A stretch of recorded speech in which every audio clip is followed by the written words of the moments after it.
What's up, YouTube Railroaders? This is Andrew, the T&A. I'm watching the Blackhawks game. They just ended the first period. They're winning 3-1, so life is good. And my next couple videos, it's kind of going to be a series. And I have a BNSF SD40. I've never weathered a locomotive before, but I figured, hey, why not? Step by step with all of you guys, so you can watch, and if I screw up, we can all laugh together. But before I get all into that, I wanted to show you, I had a question for all of you, and I wanted to show you a couple new things I got, for the hobby to help me out in weathering and all that fun stuff. So kind of a boring video, I guess, as far as not getting into the weathering of the locomotive yet, but I wanted to show you a couple things, and I have that question for you. And so here we go. Alright, YouTube Railroaders, this is my question. I've been weathering this flat car, and not done yet, but it's coming out good. Chicago Northwestern, and using the AIM weathering powders on it, along with the acrylics. And oh, sorry about that. It's looking good. And on top are the piggyback haulers for the semis. And my question to you is how much should I weather these suckers? Now, they could be brand new, where only very little bit of weathering, where they're being shipped somewhere, or they could be shipped somewhere, and they've been hauled all over the this great nation of ours. So should I weather them heavy and put them on here, or should I give them a light weathering and basically have them pretty new? This is an Athens car, and not a ton of detail done on it. The lights there are no lights, it's just green. So there's some things I need to do, wear out the tires a little, all that fun stuff. But I was wondering what you all think. Should I weather them up real heavy, or just give them a light weathering? So that's my question to you. Leave a comment, and I'll finish this sucker up.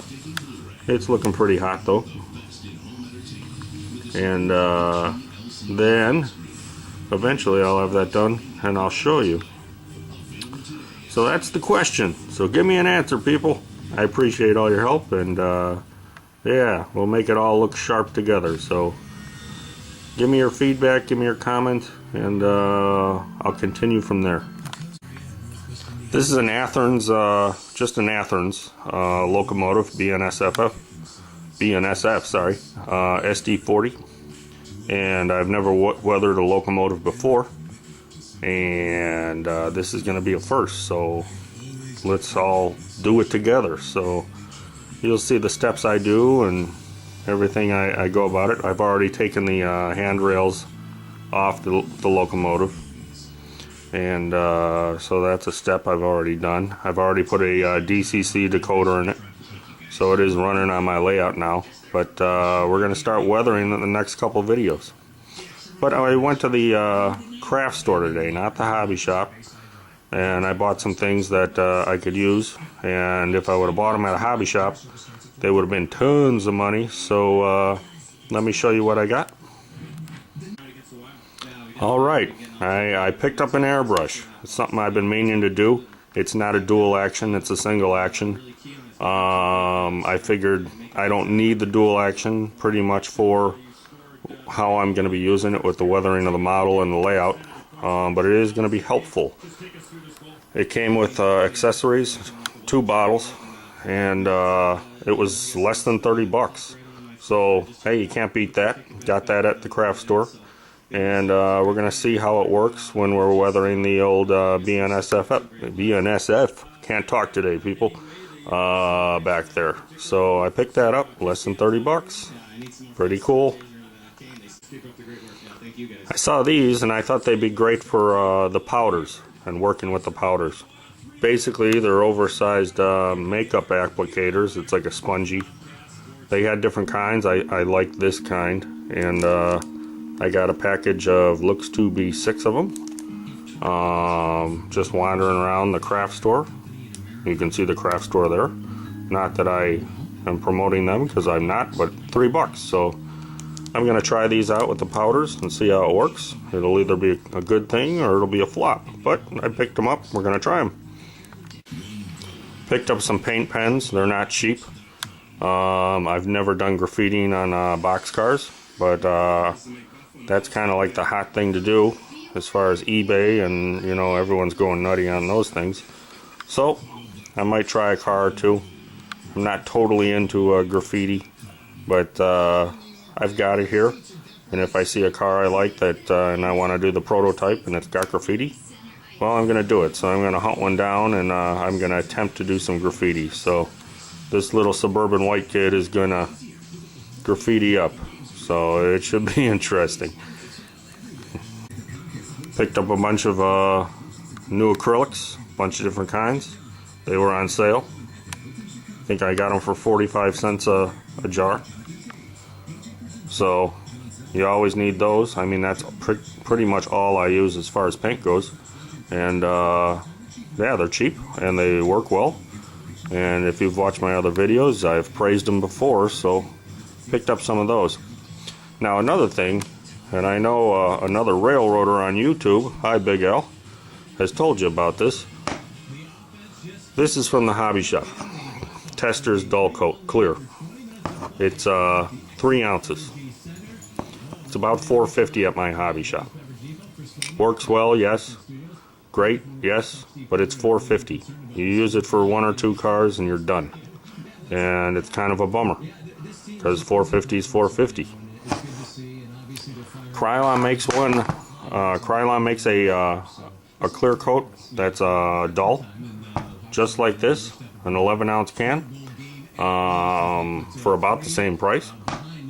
They were out, so I'm going to try this one. Treehouse Studios clear acrylic, so it's acrylic, matte coating, beautiful, 11 ounces. Let's look at the price. $5.49. So I'm paying $4.50, maybe a little bit more, on this 3-ounce can. Buying the same stuff, acrylic, 11 ounces. I'm paying $5.49. So you do the math. You don't always have to go with the hobby brand. Sometimes, you know, just shopping around the craft stores, you're going to find the same exact stuff at a better price. You're going to get more of it. Pretty neat, huh? Alright, back to the airbrush. The thing about the airbrush is it came with some nice accessories, and it came with an end like this. Now, I'm a carpenter, cabinet maker, so I'm pretty fortunate. I had one of these extra. It's a male end with the proper threads, which is going to thread into here. Now, it does, this particular kit for under $30 came with one of these.